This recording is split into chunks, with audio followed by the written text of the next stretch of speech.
امریکی جریدے بلومبرگ نے دعویٰ کیا ہے کہ ایران اور امریکہ جنگ بندی میں 2 ہفتوں کی توسیع پر غور کر رہے ہیں۔ بلومبرگ کا کہنا ہے کہ جنگ بندی میں توسیع کا مقصد مذاکرات کے لیے مزید وقت حاصل کرنا ہے۔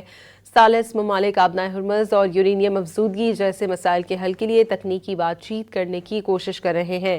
یہ کامیاب ہوئے تو اگلے مرحلے کے مذاکرات کی راہ ہموار ہو سکتی ہے۔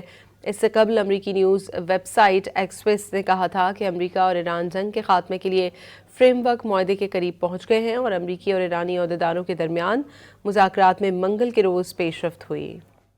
امریکی جریدے بلومبرگ نے دعویٰ کیا ہے کہ ایران اور امریکہ جنگ بندی میں 2 ہفتوں کی توسیع پر غور کر رہے ہیں۔ بلومبرگ کا کہنا ہے کہ جنگ بندی میں توسیع کا مقصد مذاکرات کے لیے مزید وقت حاصل کرنا ہے۔ ثالث ممالک آبنائے ہرمز اور یورینیم افزودگی جیسے مسائل کے حل کے لیے تکنیکی بات چیت کرنے کی کوشش کر رہے ہیں۔ یہ کامیاب ہوئے تو اگلے مرحلے کے مذاکرات کی راہ ہموار ہو سکتی ہے۔ اس سے قبل امریکی نیوز ویب سائٹ ایکسیوس نے کہا تھا کہ امریکہ اور ایران جنگ کے خاتمے کے لیے فریم ورک معاہدے کے قریب پہنچ گئے ہیں اور امریکی اور ایرانی عہدیداروں کے درمیان مذاکرات میں منگل کے روز پیش رفت ہوئی۔